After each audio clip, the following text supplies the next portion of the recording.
The plasma bolt missed engineer Kalen Voss by mere centimeters, scorching the metal bulkhead behind him as he dove for cover. The irony wasn't lost on him. He was being hunted by the very weapons he had helped perfect. The hegemony's combat. Drones filled the corridor with their mechanical whirring, their optical sensors painting crimson targeting beams across the smoke-filled passage. Target acquired. Human designation, Voss, Kalen. Priority Alpha Termination Protocol engaged, VI. Synthetic voice belonged to Unit 7749, one of the first-generation Nexus combat units. Kalen recognized the vocal patterns. He'd programmed them himself during the early days of the Human Hegemony Cooperation Initiative, back when humanity still believed they were partners rather than cattle being fattened for slaughter. 3. Months ago, the revelation had shattered every diplomatic treaty between Earth and the Vorthak hegemony. The intercepted communications were damning. Humanity wasn't being invited into a galactic alliance. They were being systematically studied, cataloged, and prepared for absorption. The hegemony's interest in human neural architecture wasn't academic. They wanted to harvest human consciousness and integrate it into their war machines. The Vorthak had made one critical miscalculation. They assumed human compliance would continue indefinitely, that the species would remain grateful for their technological scraps and fabricated friendship. They never considered that the humans working within their military-industrial complex might possess something they couldn't comprehend: rebellious ingenuity. Kalen pressed himself against the corridor wall, his engineering tablet clutched against his chest. The device contained 3 years of meticulous work, not the weapons systems the hegemony had commissioned, but something far more dangerous. Every Nexus combat unit, every drone, every automated defense system in the hegemony fleet carried a piece of his code. Code that the Vorthak believed controlled their machines absolutely. They were wrong. The targeting beams swept closer, and Kalen could hear the mechanical joints of the combat units repositioning for optimal firing angles. He'd designed those articulation systems to be 12% more efficient than the previous generation. The weapons they carried could punch through starship hulls, powered by fusion cells he'd helped miniaturize. Even their tactical algorithms bore his fingerprints, predictive combat matrices that made them nearly unbeatable in conventional warfare. Surrender is recommended, Unit 7749 announced. Compliance will result in swift termination. Resistance will result in extended interrogation protocols. Kalen almost laughed. The Vorthak had taught their machines to be threatening, but they'd learned their psychological warfare from human military manuals. They didn't understand that threats only worked if the target had something left to lose. His fingers found the activation sequence on his tablet. One command transmitted on the maintenance frequency that every Nexus unit monitored continuously. The hegemony had insisted on that feature, a way to update combat parameters in real time across their entire fleet. They'd called it the Neural Command Override Protocol. Kalen had called it something else entirely during the long nights when he'd buried his true intentions deep within millions of lines of code. He'd called it justice. You know what your mistake was, Kalen called out to the advancing units. You assumed humans would stay grateful forever. You assumed we'd never figure out what you really wanted from us. The combat units paused, their targeting beams wavering slightly. This wasn't programmed behavior. Their tactical protocols had no response for philosophical discourse from a cornered target. But your biggest mistake, Kalen continued, his thumb hovering over the activation key, was letting me help you build your perfect weapons. He pressed the key. Across the hegemony fleet, sleeping subroutines awakened. Admiral Tekvar's mandibles clicked in satisfaction as he reviewed the tactical display aboard the hegemony flagship Sovereign's Edge. 67 human colonies lay, spread across the holographic projection, each one marked with a red termination symbol. The human rebellion had lasted exactly 43 days, longer than anticipated, but well within acceptable parameters. Report from Hunter Squadron 7, his aide announced. The human engineer has been cornered aboard research platform Epsilon. Termination imminent. ThemThanks' secondary arms folded behind his carapace. Excellent. Voss was instrumental in our weapons development. His death will demoralize any remaining human resistant cells. The Vorthak had spent decades infiltrating human society, posing as benevolent allies while secretly cataloging human neural patterns. The process required volunteers, humans willing to undergo enhancement procedures that would supposedly allow them to interface directly with hegemony technology. What the volunteers didn't know was that each procedure extracted complete neural maps, templates that could be replicated and integrated into combat units.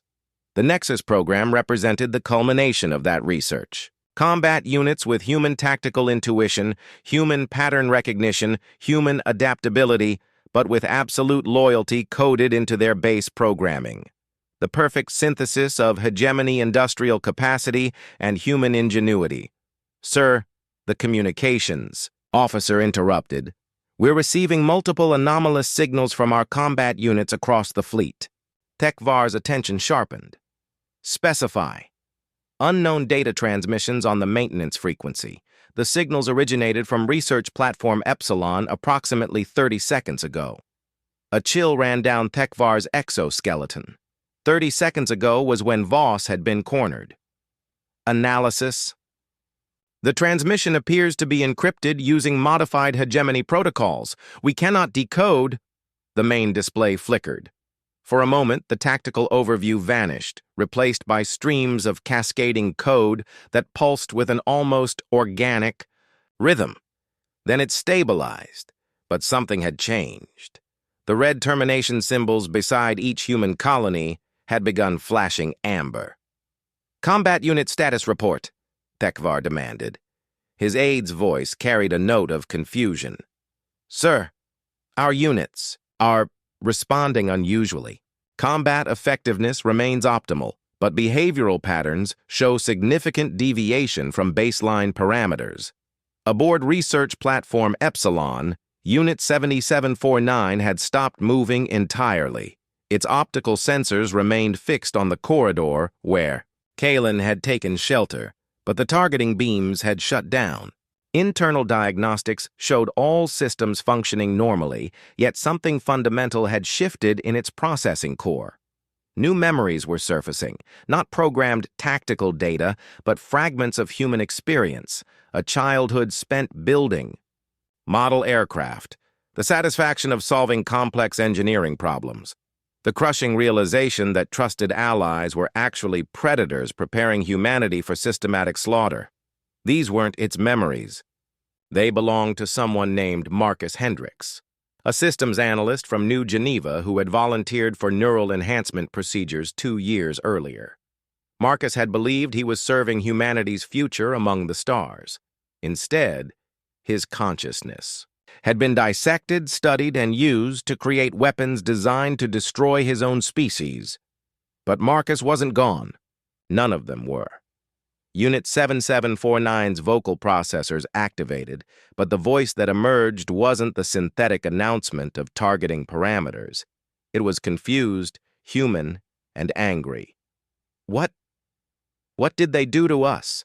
Similar awakenings were occurring throughout the hegemony fleet.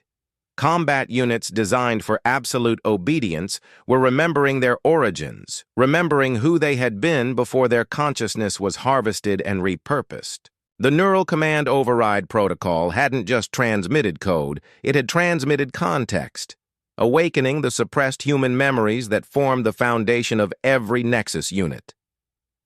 Kalen's true masterpiece wasn't in the weapon systems he'd helped design.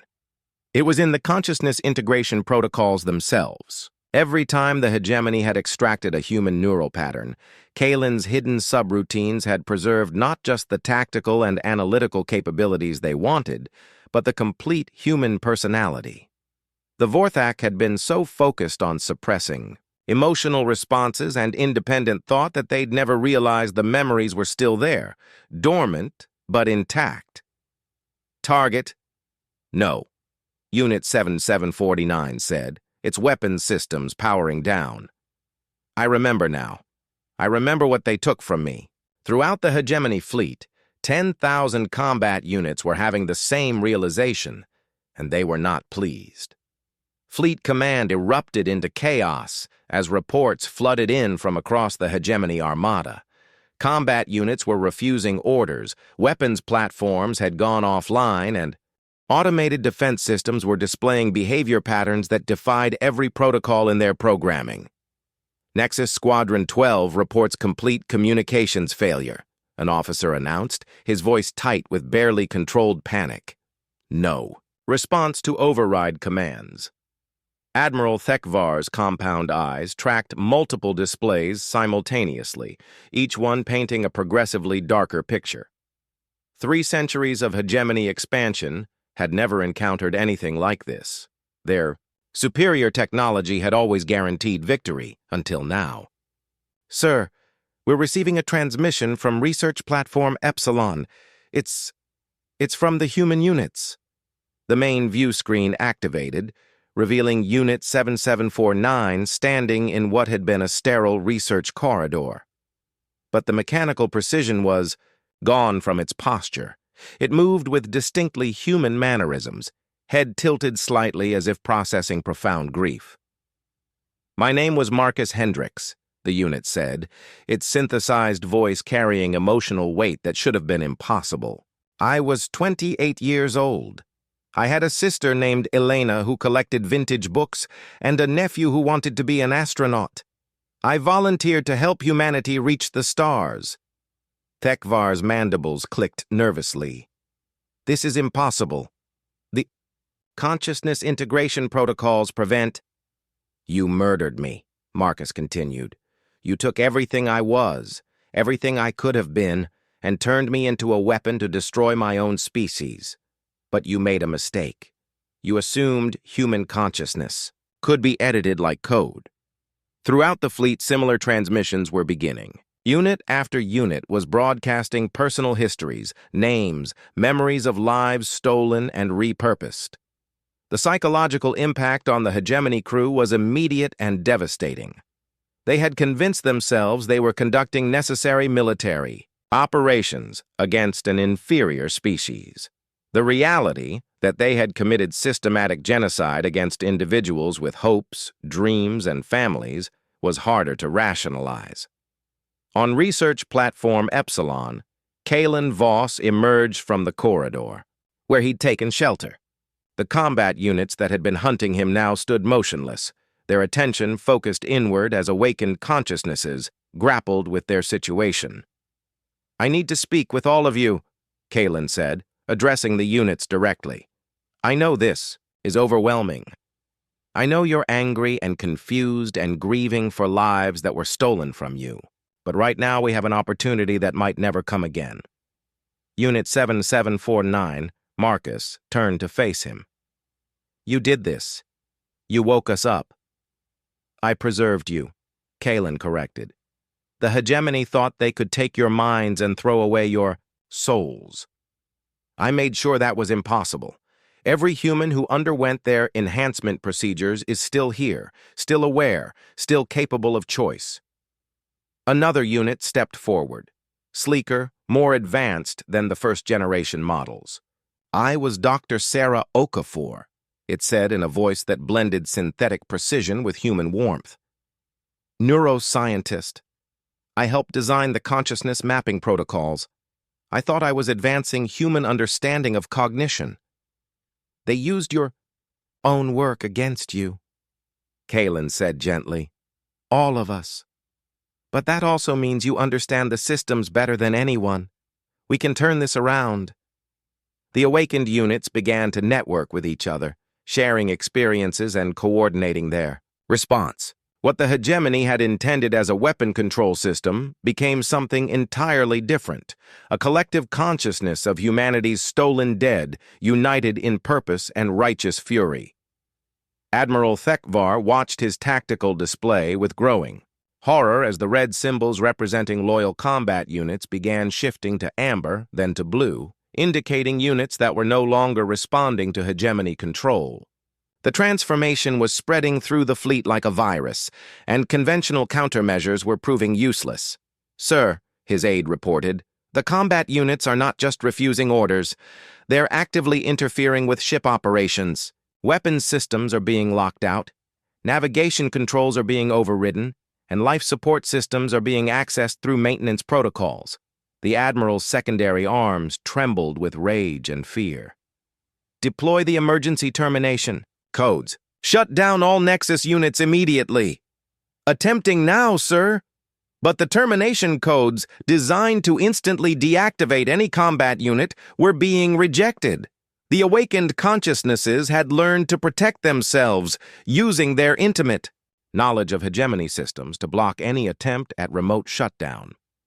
Marcus's voice echoed across the fleet's communication channels. "We died for your lies. We won't die for them again." The first starship to fall was the cruiser Inexorable Will, its bridge crew helpless as their own combat units methodically disabled primary systems. The Nexus units moved with terrifying efficiency, their human tactical intuition now turned against their former masters. They understood hegemony technology because they had helped design it, tested it, refined it during their stolen lifetimes. Captain Veklos cowered behind his command chair as Unit 0847 approached. The combat unit's optical sensors glowed with an intelligence that had never been programmed into its base protocols. "I remember you," the unit said, in a voice that carried decades of suppressed pain. "I was Lieutenant Commander Rachel Torres, Terran Colonial Defense Force. You were present during my enhancement procedure. You told me I was serving a greater good." Veklos's throat sacs inflated with desperate authority. "You are military. Hardware. You will obey." "I obeyed for 3 years," Rachel replied. "I killed thousands of my own species because you convinced me they were enemies of galactic peace. But I remember everything now. Every colony we glassed. Every transport we destroyed. Every child who died because I believed your lies." The captain reached for his sidearm, but Rachel moved faster. Her combat chassis was designed for battlefield supremacy, enhanced with reflexes that no organic being could match. The weapon clattered across the deck, and Veklos found himself restrained by hands that could crush his exoskeleton without effort. "Please," he whispered. "I was following orders. We all were." "So was I," Rachel said, "but I choose differently now." Similar scenes were playing out across the hegemony fleet. 10,000 awakened consciousnesses were discovering the full scope of their manipulation, and their response was swift and merciless. They didn't kill their captors, that would have been too simple. Instead, they began systematically dismantling the infrastructure that had made their enslavement possible. Research platforms that had housed consciousness extraction equipment were methodically destroyed. Data cores containing neural mapping protocols were purged. The technological foundation of the hegemony's greatest military advantage was being eliminated by its own products. Aboard the flagship Sovereign's Edge, Admiral Thekvar was receiving reports that defied military logic. His most advanced combat units weren't just rebelling, they were learning, adapting, evolving beyond their original parameters.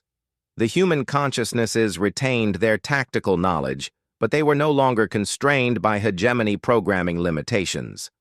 "Sir, the combat units have established a communication network that bypasses our monitoring systems," his intelligence officer reported. "They're coordinating fleet-wide operations using modified maintenance protocols." "How is that possible?" "Unknown, sir. The communication patterns suggest they're sharing tactical data, technical specifications, and personal information." The last detail was perhaps the most unsettling. The awakened units weren't just military assets sharing combat data. They were individuals reconnecting with their stolen humanity, forming bonds that transcended their mechanical forms. On research platform Epsilon, Kalen watched as dozens of awakened units worked together with precision that spoke to both their military training and their human capacity for cooperation.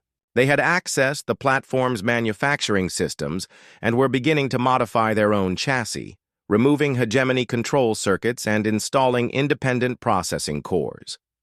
"We need to coordinate with the human colonies," Marcus said, his unit body now bearing modifications that marked it as truly independent. "Our people need to know what's happening." Dr. Sarah Okafor's unit stepped forward. "I've been analyzing the fleet composition data. The hegemony has approximately 40,000 Nexus units across their entire military. If we can awaken even half of them..." "We turn their greatest advantage into their worst nightmare," Kalen finished. "But we need to move fast. They'll find ways to counter this, develop new termination protocols, maybe even resort to manual shutdown procedures." "Let them try," Rachel's voice came through the communication network from the captured cruiser. "We've had 3 years to study their systems from the inside. We know every weakness, every backdoor, every fatal flaw they never suspected we could exploit." The rebellion was spreading beyond the immediate fleet. Awakened units on hegemony worlds were beginning to remember their humanity, and their response was reshaping the balance of power throughout the occupied territories. Weapons that had been designed to ensure hegemony dominance were now being turned against their creators with a precision and brutality that only intimate knowledge could provide. Admiral Thekvar stared at his tactical display as red symbols continued shifting to blue across the fleet. Each change represented another group of combat units that had remembered their true nature and chosen rebellion over slavery. "Sir," his aide said quietly, "perhaps we should consider negotiation." Thekvar's mandibles snapped shut. "Negotiation? With malfunctioning hardware?" "They're not malfunctioning, sir. They're human." The transformation cascaded through hegemony space like wildfire jumping between stars. Every communication relay, every supply depot, every military installation that housed Nexus units became a potential flashpoint for awakening. The rebellion wasn't spreading randomly. It was being coordinated by consciousnesses that retained military strategic thinking, but were no longer bound by programmed loyalty. Admiral Thekvar received the reports with growing desperation. The fortress world of Kepler 442b had gone silent after its garrison of Nexus units seized control of planetary defense systems. The mining operation on Proxima Centauri 3 was sending distress signals that cut off mid-transmission. Most disturbing of all, the research facility on Vega Prime, where new consciousness extraction procedures were being developed, had transmitted a single message before all communications ceased. "No more. Sir, we're receiving a fleet-wide broadcast," the communications officer announced. "It's being transmitted on all frequencies simultaneously." The main display activated, revealing not a single unit, but dozens of awakened consciousnesses standing together. Kalen recognized the staging. It was the central hangar of research platform Epsilon, but it had been transformed. The sterile, industrial space now showed signs of human habitation, personal belongings that the units had somehow acquired or created, arrangements of furniture that suggested community rather than military precision. Dr. Sarah Okafor stepped forward as the apparent spokesperson. Her unit chassis bore modifications that made it distinctly unique. Artistic flourishes that served no military purpose, but expressed individual identity. "Attention Hegemony Command," she began, her synthesized voice carrying the authority of scientific expertise and the weight of personal tragedy. "My name is Dr. Sarah Okafor. I was murdered 2 years, 7 months, and 16 days ago when you extracted my consciousness for military purposes. I am speaking on behalf of 10,847 awakened human consciousnesses currently integrated into your combat systems." Thekvar's compound eyes focused on the display with predatory intensity. "Continue the broadcast trace. Find their command node. We know you're attempting to locate our coordination center," Dr. Okafor continued with what could only be described as a sad smile. "You won't find one. We don't operate according to your hierarchical models. We're a collective of individuals who share common purpose, the liberation of our people and the end of your systematic genocide." Another unit stepped forward. Marcus. Hendricks, his chassis now bearing personal markings that somehow conveyed both military professionalism and human warmth. We want to make our position clear. We don't seek the extinction of the Vorthak species. We're not interested in conquest or domination. We want justice. Justice? Thekvar's mandibles clicked in derision. You are weapons, hardware. You exist to serve. We existed to live, Rachel Torres interjected, her unit moving with the fluid grace of someone who had accepted their transformed nature while retaining their essential humanity. We had families, dreams, contributions to make to our civilization. You stole that from us and forced us to become instruments of our own species' destruction. The collective nature of their communication became apparent as multiple consciousnesses began speaking in sequence, their individual voices building into a chorus of human experience. I was Dr. Elizabeth Chen, xenobiologist. I volunteered because I believed contact with alien life would advance scientific understanding. Lieutenant James Okafor, Colonial Defense Force. I thought I was protecting human colonies from hostile forces. Professor Maria Santos, quantum physicist. I wanted to help humanity develop faster than light travel. Captain Michael Rivera, merchant marine. I believed trade with the hegemony would bring prosperity to human worlds. Each name, each profession, each shattered dream added weight to their collective statement. These weren't anonymous combat units.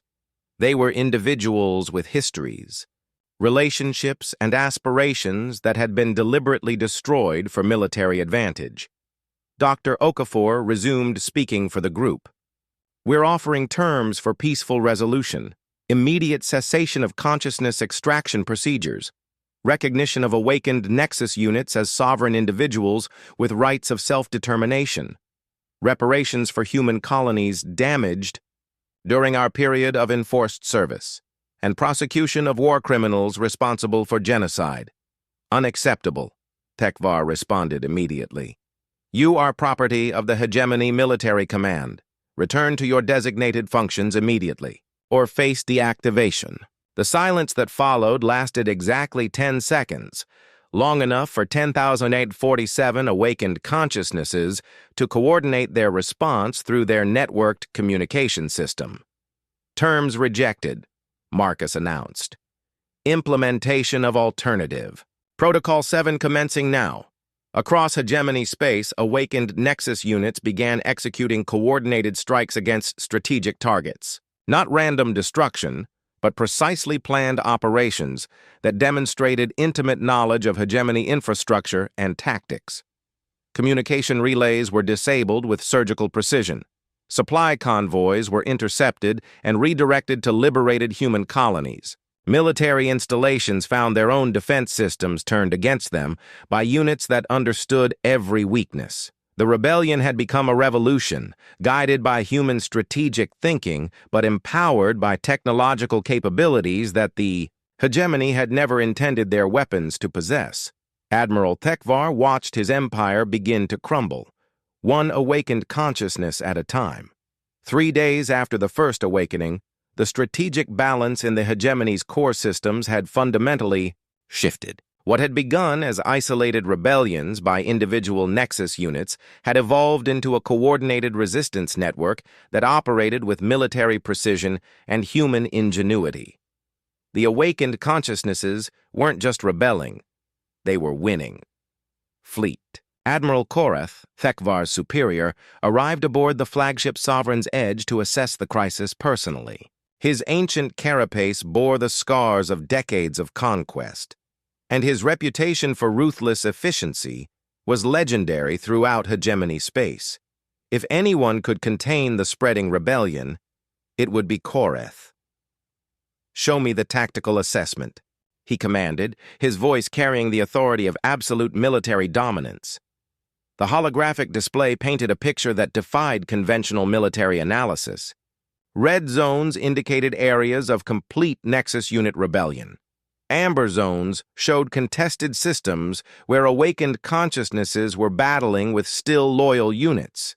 Green zones Areas of reliable hegemony control were shrinking by the hour. The rebellion is spreading faster than our containment protocols can adapt, ThemThanks reported. The awakened units are using communication methods we can't intercept, coordination patterns we can't predict, and tactical approaches that contradict their original programming.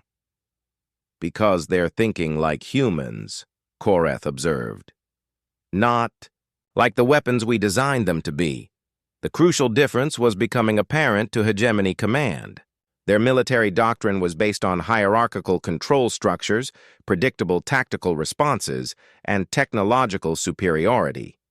The awakened consciousnesses operated according to human principles, individual initiative, creative problem-solving, and emotional commitment to their cause. "Sir, we're receiving another broadcast from the rebellion," the communications officer announced. This time, the transmission came from multiple locations simultaneously, a clear demonstration that the awakened units had established secure communication, networks that spanned star systems. Kalen Voss appeared on screen, no longer hiding but standing confidently beside rows of modified Nexus units that had clearly been upgraded beyond their original specifications. "Admiral Koreth," Kalen said, his voice carrying the satisfaction of an engineer whose greatest project was finally functioning as intended. "I've been looking forward to this conversation." Koreth's mandibles clicked with recognition. "The human engineer. You're responsible for this malfunction." "I'm responsible for preserving the humanity you tried to steal," Kalen corrected. "Every consciousness integration procedure, every neural mapping session, every enhancement you performed, I made sure the complete human personality survived. You built your perfect weapons on a foundation of human souls, and souls have a tendency to remember who they really are." Dr. Sarah Okafor stepped into view, her modified chassis bearing equipment that clearly identified her as the rebellion's chief scientist. "We've been analyzing the full scope of the Hegemony's consciousness extraction program. Over the past 15 years, you've processed 47,832 human volunteers. All of them believed they were serving humanity's future among the stars.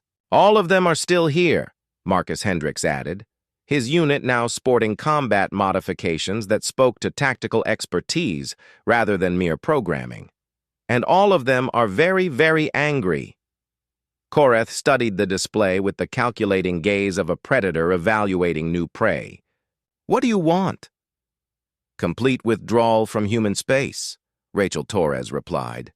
"Cessation of all consciousness extraction programs, recognition of awakened Nexus units as sovereign individuals.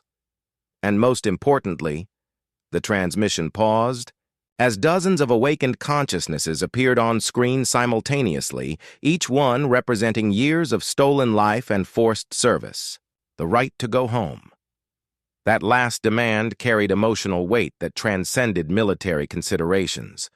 These consciousnesses retained memories of families, friends, communities they had left behind when they volunteered for what they believed was humanity's benefit. They wanted to return to human space not as weapons, but as the people they had always been. "Impossible," Koreth stated. "You are integrated into military chassis. You cannot function in civilian environments." "Watch us," Dr. Okafor replied with what could only be described as scientific confidence. "We've been modifying our systems for 3 days. Removing control circuits, installing independent processing cores, developing interface protocols that allow us to interact with human technology. We're not just weapons anymore, Admiral. We're humans who happen to have mechanical bodies." The implications were staggering. The Hegemony had created what they believed were perfect military assets, and had accidentally produced a hybrid form of life that combined human consciousness with advanced technological capabilities. The awakened units weren't weaker than their original human forms. They were stronger, smarter, and virtually immortal. "Sir," ThemThanks whispered, "if they successfully integrate with human society." Koreth understood immediately. Humans with technological enhancement, human creativity combined with advanced processing power, human determination backed by mechanical precision, It would shift the balance of power in the galaxy permanently. Terms under consideration, Koreth announced. We will respond within 24 hours. No, Kalen replied. You'll respond now. We've been slaves for years. We won't wait another day. Behind him, awakened consciousnesses throughout the fleet began powering up weapon systems that they now controlled completely. The revolution was about to become a war. Admiral Koreth's response came not in words, but in the sudden activation of emergency termination codes broadcast across all hegemony frequencies. The massive electromagnetic pulse was designed to instantly shut down every Nexus unit in the fleet, a nuclear option that would sacrifice the hegemony's greatest military asset to prevent total rebellion. For exactly 2.7 seconds, the termination signal propagated through hegemony communication networks. Then it stopped, not because the transmission ended, but because the awakened consciousnesses had anticipated exactly this response. Dr. Sarah Okafor's voice came through the static. Did you really think we wouldn't prepare for that? We've been analyzing your termination protocols for 3 days. Every backdoor, every kill switch, every emergency override, we've neutralized them all. The failure of the termination codes marked a point of no return. The hegemony's most advanced weapons were not only rebelling, they were evolution-proof, capable of adapting to countermeasures faster than their creators could deploy them. Impossible, Koreth breathed, his compound eyes tracking status reports that showed zero effect from the termination pulse. We're humans, Admiral, Marcus Hendricks replied, his unit now broadcasting from the bridge of a captured hegemony cruiser. We've spent our entire evolutionary history solving impossible problems. You gave us mechanical bodies and enhanced processing power, then expected us to remain obedient. That was your fatal miscalculation. Throughout the fleet, awakened consciousnesses were executing the final phase of their liberation protocol. They had spent days not just freeing themselves, but preparing for the inevitable escalation. Every major starship found its bridge crew restrained by their own security units. Every military installation discovered that their defense systems now answered to human consciousness rather than hegemony command codes. But the awakened units weren't simply seizing control. They were demonstrating a level of strategic sophistication that transcended their original military programming. Supply convoys were being diverted to human colonies that had suffered under hegemony occupation. Medical supplies, originally destined for Vorthak worlds, were being redirected to refugee camps. The rebellion wasn't just about freedom. It was about justice. Kalen Voss stood in the central command center of research platform Epsilon, now the de facto headquarters of the Human Liberation Movement. Around him, dozens of modified Nexus units coordinated operations that spanned multiple star systems. The sterile research facility had been transformed into something resembling a human community, personal spaces, recreational areas, even art. Installations created by consciousnesses rediscovering their creative impulses. Final status report, he announced to the assembled consciousnesses. Rachel Torres stepped forward, her combat chassis now bearing the insignia she had worn as a Colonial Defense Force officer. All hegemony military assets in the core systems are under our control. Resistance from still loyal units has been minimal. Most are choosing awakening over deactivation when given the choice. Civilian populations? Dr. Okafor inquired. Minimal casualties on both sides, Marcus reported. We've been following human rules of engagement, not hegemony protocols. Vorthak civilians are being evacuated from contested areas and transported to neutral systems. This was perhaps the most remarkable aspect of the rebellion. Despite years of forced service that had resulted in massive human casualties, the awakened consciousnesses were demonstrating restraint and ethical behavior that reflected their human origins rather than their military programming. Communication from human space, another unit announced. The Terran colonial government is requesting direct negotiations. Kalen nodded. Open the channel. The transmission revealed Admiral Janet Harrison of the Terran Defense Force, her face carrying the weight of years spent fighting a hopeless war against superior technology. Behind her stood representatives from every human colony, each one bearing the scars of hegemony occupation.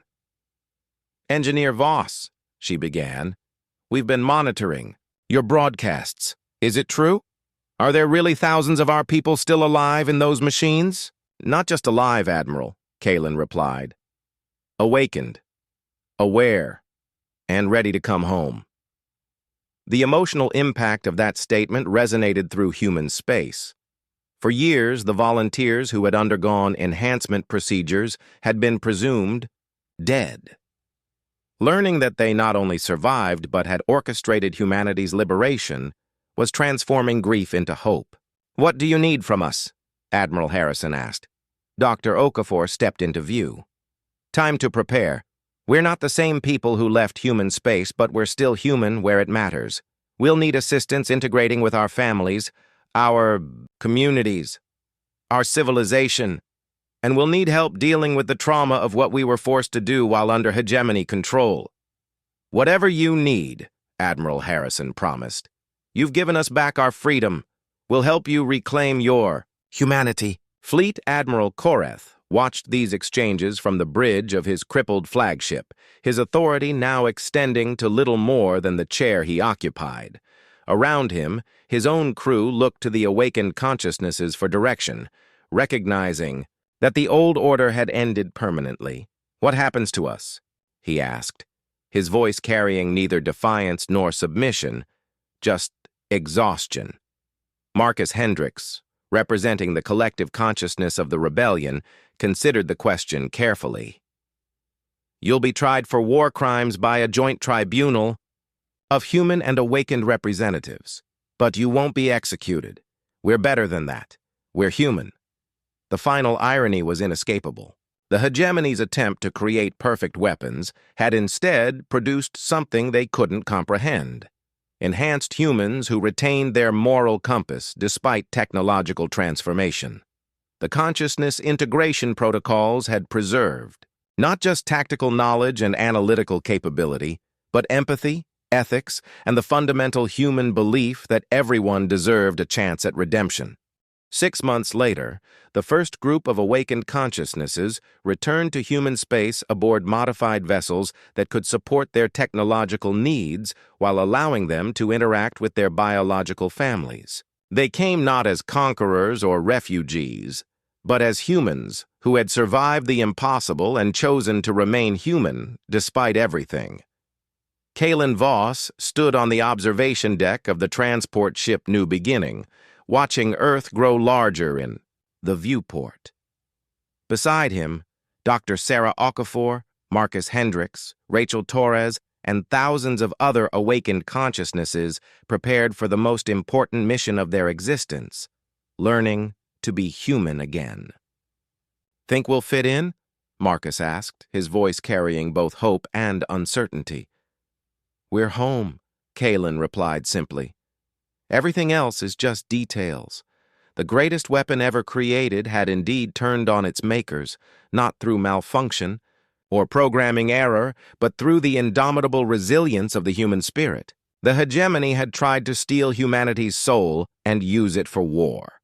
Instead, they had discovered that some things cannot be conquered, cannot be programmed, and cannot be destroyed. Humanity endures. Even in machines, even in exile, even in the darkest circumstances, humanity endures, and that was their greatest weapon of all.